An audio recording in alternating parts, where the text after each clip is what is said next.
This is Bowlingley, and it's one of our most historic properties here in Queen Anne's County.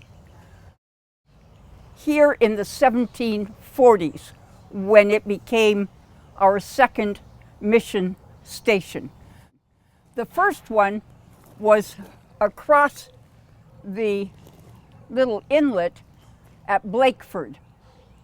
That also was the mission station. And that meant that the priest would stay at the house, and each of these mission station plantation homes had what was called a prayer room in it. And that's what was used for Mass, for confessions, and also for weddings and funerals. At the time it became the mission station here, Bowlingley was owned by the Neal family. And the Neals sent two of their sons to Old Bohemia to become Jesuits.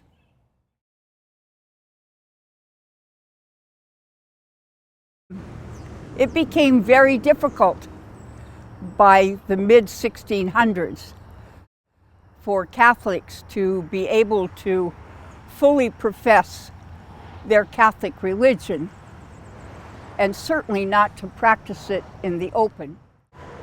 So it wasn't until 1765 that we had our first on-site priest, Father Mosley. And I have read some of the letters that he sent back to his family in England. They are heartbreaking. We don't give Father Mosley anywhere near enough credit. We have failed to tell his story of what he went through. So let me just paint a tiny picture for you. If you look behind me, there are glorious, wonderful trees. But when he came on this property, there were very, very few trees. He had two slaves who were given to him to help him, and he had to construct his own cabin. In the first year, he was not able to do more than put the main little one-room structure together and a sort of a roof on it, and the same behind his cabin, some kind of a lean-to for the Negro slaves. Father Mosley spent 22 years here, not just in Queenstown area, but from here all the way down to Worcester County and in between. He actually tabulated the number of miles traveled each year, and I know very well that figure because it's the same year of my birthday, 1937, 1,937 miles per year was what he traveled. By the time Father Mosley left after 22 years, there was something like a small church structure here. And there was also a small building here for living purposes for him. Father Mosley left in sometime in the early 1820s, and he died in 1825. All the land for this church had to be purchased. It was not donated.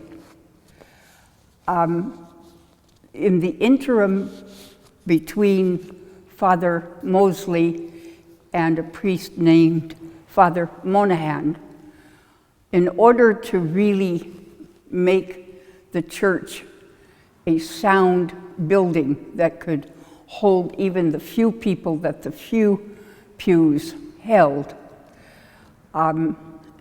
There had to be funds raised. One very wealthy Catholic woman, in her will, that when she wrote it, she was already quite ill. And she said that from the day of January 1st after her death, 15 of her slaves were to be given to Father Monahan, and they were his to rent out for 2 years to be able to build the real church. And then, the third year, they were still to be hired out, and the money they earned that year was to be given to Father Monahan specifically for his personal use. And as soon as those 3 years were over, each one of those 15 slaves then went back to the family children and grandchildren from whence they had come originally. So when you enter this church, one needs to really remember that the labor for much of this church originally was done on the backs of 15 slaves. But basically, the church would have been pretty much from right here would have been the original church door. The sides that you see on either side are much later. So the original footprint of the church was this and all the way to the altar. But as Catholics began to be able to practice openly and come to church publicly, the need for a new church by the time of the Civil War became quite apparent. And during that time, the idea was to actually make a whole new church building. But guess what? Fundraising was difficult, money was short, and they said it would be less expensive if we take the original church, bump it out on the sides, add a whole new section at the back, and oh, by the way, raise the roof double its present height. Wow. So that was what was done. The cost for that was pretty close to $6,000. Not a lot of money in today's world, but a whole lot of money during the time of post-Civil War. In order to raise funds for what they thought was going to be the new church and ended up being the new addition to the old church, a series of 9 of these tournaments were held. They were jousting tournaments, but the competition was really intense, including between representatives from St. Joseph's in Cordova and representatives from Queenstown here. And it was held on a big field near Queenstown. And public speakers, and it was like a big political rally, only it was all about the Catholic Church in Queenstown and getting the money and so forth.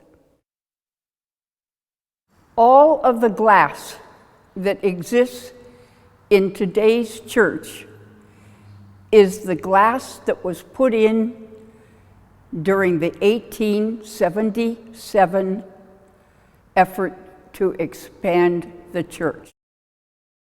The Sacred Heart window was given by Mrs. John Embert, who was the mother of the Confederate soldier veteran who was the champion jouster that raised so much money. This window over the sanctuary was donated by Miss Nanny Wilson of Warrington, and it was designed by Kate Bordley. Both of these ladies were prominent Catholic women here in Queen Anne's County at the time of the 1877 renewal of the church.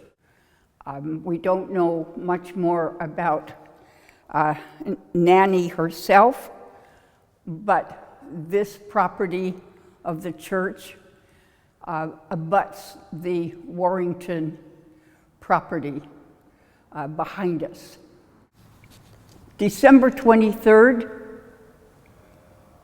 was a dedication in 1877 for this church. 2,000 people lined up down the road for Mass of dedication here. Now consider, they were all coming in buggies and on horseback. It was December, 2 days before Christmas, and yet the line was far, far down the road. This building is modern, as it is attached to the church and the way that it has so beautifully become enveloped into the church. It's a wonderful piece of architecture added onto the church that has really enhanced both the beauty of the church and also our ability to use the church well as parishioners. The plaque on the wall is the dedication plaque for this addition to the church, which is what replaced the houses that we see in all the old pictures, the house that was always next to the church, which was the rectory. It will be noted that it was a Raskob family donation that helped build this. And that's the Raskob family of the man who built the Empire State Building. He was also responsible for building our other church in this parish, Mother of Sorrows. So John Embert went off to fight in the Civil War. Much of this part of the Eastern Shore was very pro-South, and he went to fight as a Confederate soldier. And as he was coming home to see his family, he was captured by Union soldiers on patrol off of the Wye River. And he ultimately was accused of being a spy for the Confederacy. And he was taken to Fort McHenry in Baltimore. He was condemned to death. And his father here in Queenstown heard about it. Well, it so happened that his father was friends with Lincoln's doctor. So he got on his horse, raced to the ferry boat down at Broad Creek, went across the bay, raced into Washington to talk to Lincoln's doctor. They raced to the house where Lincoln was staying. Lincoln came down in his nightshirt and met with John Embert's father and agreed to save him from the death penalty, from hanging. Signed the petition, and they jumped on a train from Washington to Baltimore and arrived at Fort McHenry just before 8 o'clock in the morning, just as this John Embert was on his way to the gallows. And they stopped the hanging. And that's why, as he became this wonderful supporter of St. Peter's for the fundraising for the new church building up, it was a tremendous gift that he felt he needed to do for the church because of the saving of his own life from being hanged. But he didn't want anybody to forget. So at the top of his tombstone, at his request, it says, "A Confederate veteran."